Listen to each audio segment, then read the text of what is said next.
और ये सीएम भूपेश बघेल की सीधी तस्वीरें आप देख पा रहे हैं, जो कि पाटन विधानसभा क्षेत्र में मतदान के लिए पहुंचे हुए। बाकायदा कतार में लगकर उन्होंने मतदान किया है, अपनी बारी का इंतजार किया है और अब भी आप देख सकते हैं तस्वीरों में कतार में ही वो दिखाई दे रहे हैं। पोलिंग एजेंट तक वो पहुंच गए हैं और अब उनका मतदान वो करने जा रहे हैं। एक तरीके से संदेश भी दिया है प्रदेशवासियों को कि आप भी घरों से बाहर निकले, भले ही कतार में लगकर क्यों ना मतदान करना पड़े। जब मुख्यमंत्री कतार में लगकर मतदान कर सकते हैं तो फिर आप भी कर सकते हैं। ये एक संदेश उन्होंने दिया है। जाहिर तौर पर बड़ी से बड़ी संख्या में घरों से निकलिए और मतदान को जरूर कीजिए अपने परिवार के साथ, अपने अपनों के साथ, और इस लोकतंत्र के महापर्व में अपनी भूमिका का निर्वहन कीजिए, क्योंकि ये 5 साल में एक बार ऐसा पर्व आता है, महापर्व आता है, जो कि आपको अपना जनप्रतिनिधि चुनने का मौका देता है। आपके अपने क्षेत्र के विकास के लिए, विकास को कैसे आगे बढ़ाना है उसके लिए ये मौका देता है। इसके बाद आप कोई भी सवाल अपने जनप्रतिनिधि से नहीं पूछ पाएंगे अगर आप मतदान नहीं करते, तो आपके पास ये मौका है कि अपने क्षेत्र का, अपने प्रदेश का विकास आप कैसे करना चाहते हैं उसके लिए आप अपने मताधिकार का प्रयोग करें, ताकि आप भी सवाल पूछ सके, आप भी अपने क्षेत्र के विकास में महत्वपूर्ण भागीदारी निभा सके। मुख्यमंत्री भूपेश बघेल को इस वक्त आप देख पा रहे हैं, जो कि पाटन विधानसभा क्षेत्र में मतदान करने के लिए पहुंचे हुए। हालांकि खुद यहां से वो कांग्रेस के प्रत्याशी भी है। विजय बघेल जो उनके भतीजे हैं, वो उनके विपक्ष में बीजेपी की तरफ से चुनावी मैदान में है, जबकि जेसीसी-जे के प्रदेश अध्यक्ष अमित जोगी मैदान में है। तो जिस तरह का कुर्मी बाहुल ये क्षेत्र है, साहू बाहुल ये क्षेत्र है, यहां पर क्या नतीजे आते हैं ये तो वक्त बताएगा, लेकिन जो मतदान का प्रतिशत है उसको बढ़ाने की भी जरूरत है और इसलिए भी मतदान करना जरूरी है, क्योंकि अगर आप मतदान देंगे तो ही सही जनप्रतिनिधि को आप चुन पाएंगे, जिसके लिए आपका मतदान केंद्रों तक पहुंचना बेहद जरूरी है। तो मतदान के लिए जरूर निकलिए, मताधिकार का प्रयोग कीजिए। और सीएम को इस वक्त आप देख पा रहे हैं, सीएम भूपेश बघेल जो मतदान के लिए यहां पर पहुंचे हुए हैं। तो अपनी व्यस्तताओं के बीच से समय निकालिए, मतदान के लिए जरूर पहुंचिए, क्योंकि आज नहीं तो कभी नहीं। और साथ साथ INS 24/7 भी आपको एक मौका दे रहा है कि आप मतदान के बाद मतदान करने वाली जो सेल्फी है आपकी, जिस तरह से आप देख पा रहे होंगे, उस सेल्फी को लेकर मेरा भी वोट जो हमने टैगलाइन दी है, उसके तहत आपकी भी सेल्फी हम जरूर दिखाएंगे प्रदेशवासियों को, देशवासियों को, और आप भी अन्य लोगों को जागरूक कर सकते हैं।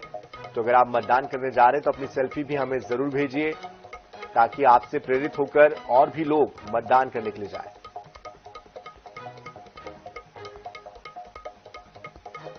तो सीएम भूपेश बघेल इस वक्त मतदान के लिए जो प्रक्रिया है उसका पालन करते हुए बतौर सीएम, बतौर वीवीआईपी के तौर पर वो जाकर मतदान कर सकते थे, लेकिन उन्होंने कतार में लगकर मतदान करना चुना, क्योंकि वो जानते हैं कि व्यवस्थाओं को बनाने में अगर मुखिया ही महत्वपूर्ण भूमिका नहीं निभाएंगे तो अन्य लोगों पर भी इसका प्रभाव पड़ता है। और इसीलिए भी वो कुछ इस अंदाज में दिखाई दिए और जाहिर तौर पर पूरे प्रदेशवासियों को प्रेरित भी कर रहे हैं कि वो भी कतार में लगकर मतदान के लिए अपनी बारी का इंतजार करें और मतदान जरूर करें। तो जिस तरह का दुर्ग संभाग है, दुर्ग संभाग की भी बात कर ली जाए तो दुर्ग संभाग में कई कद्दावर नेता आते हैं, चाहे बीजेपी हो चाहे कांग्रेस हो। दोनों ही जो दल है उनके जो बड़े नेता है, जो प्रमुख नेता है, वो दुर्ग संभाग से आते हैं। खुद सीएम भूपेश बघेल आते हैं, साथ ही साथ उनके विपक्ष में उनके भतीजे विजय बघेल, तो वही गृह मंत्री ताम्रध्वज साहू, साथ ही साथ इसके अलावा कृषि मंत्री रविंद्र चौबे साजा से वो लड़ते हैं, डोंडी लोहारा से महिला बाल विकास मंत्री अनिला भेड़िया, और साथ साथ प्रेम प्रकाश पांडे और ऐसे कई दिग्गज जो कि दुर्ग संभाग से आते हैं। अपने आप में दुर्ग संभाग बेहद महत्वपूर्ण है। ऐसे में दुर्ग संभाग ये तय करेगा कि इस बार किसको राज तिलक देना लगाना है। लेकिन ये तस्वीरें भी बेहद खास है। सीएम भूपेश बघेल ने स्याही का वो निशान दिखाया है और लोगों से अपील की है एक तरीके से कि मैंने मतदान कर दिया है, अब आपकी बारी है, आप भी अपने घरों से निकलिए, मतदान कीजिए और इस महाकुंभ को सफल कीजिए। तो सुरक्षा व्यवस्था भी यहां पर तगड़ी है, पुख्ता इंतजाम किए गए हैं। सीएम ने शाही का निशान कैमरों की तरफ दिखाया, मीडिया कर्मियों को दिखाया, बताया कि मैंने मतदान कर दिया है। एक तरीके से अपील उन्होंने की है, अभी भी वो लगातार एक अपील करते हुए और वो कुछ कहने की भी कोशिश कर रहे हैं। जरा सुन लेते कि क्या वो मीडिया से मुखातिब होते हैं।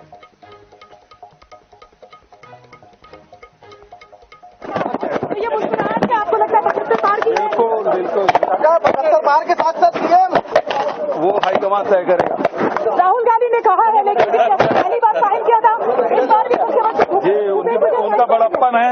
अब जो वो कहें उसका इशारा जो भी समझे हम तो आगे बढ़ दिखा दीजिए सबको। कहा है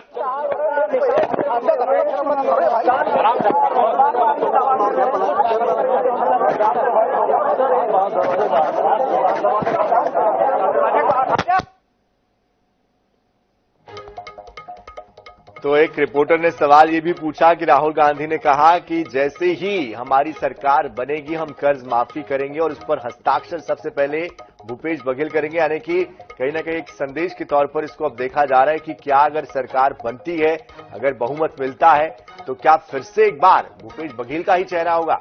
हालांकि इसका जवाब ना तो टीएस सिंहदेव ना ही सीएम भूपेश बघेल ने स्पष्ट तौर पर दिया है। दोनों ही इस बात को लेकर अपने अपने तरीके से बातें जरूर बना रहे हैं, लेकिन ये अब भविष्य के गर्भ में छुपा हुआ है कि क्या इसका उत्तर होगा। सर, पहला रिएक्शन आपका मैंने पकड़ा वो संविधान में जो अधिकार मिला हुआ है उस अधिकार का मैंने भी प्रयोग किया और अपना मत डाला है। सर, जीत का कितना कॉन्फिडेंस है आप? जीत का पूरा विश्वास है। जिस हिसाब से मतदाता घरों से निकलकर मतदान केंद्र में पहुंच रहे हैं और एक उत्सव जैसा माहौल है पूरे छत्तीसगढ़ में, और पूरा विश्वास है कि छत्तीसगढ़ में फिर से कांग्रेस की सरकार आएगी और पूर्ण बहुमत की सरकार आएगी। आपने एक बहुत अहम घोषणा की थी और वो वोट शेयर आपको कितना लगता है कि कांग्रेस के लिए बहुत लाभदायक होगा? कौन सा? औरतों को लेकर जो आपने अच्छा, घोषणा की है। हाँ, लक्ष्मी पूजा के दिन हमने हाँ। जो घोषणा की कि लक्ष्मी पूजा के दिन छत्तीसगढ़ गृह लक्ष्मी योजना हम सरकार बनने के बाद लॉन्च करेंगे और प्रत्येक महिला को 15,000 रुपया साल का देंगे। राजधानी में लगातार मारपीट की घटनाएं घट रही है। राजधानी में मारपीट की घटनाएं घट रही है। कल भी युवा कांग्रेस के जो अध्यक्ष थे उनका सर फोड़ दिया गया। इस प्रकार की घटनाएं क्यों? भारतीय जनता पार्टी लगातार हिंसा में उतारू है। ये संकेत है कि भारतीय जनता पार्टी बुरी तरह से पराजित है। बिल्कुल, राम जी की कृपा हम पे बनी हुई है, क्योंकि ये कौशल्या माता की धरती है छत्तीसगढ़, और भांजा राम तो हमारे भांजा लगते हैं। ठीक है, thank you sir, thank you.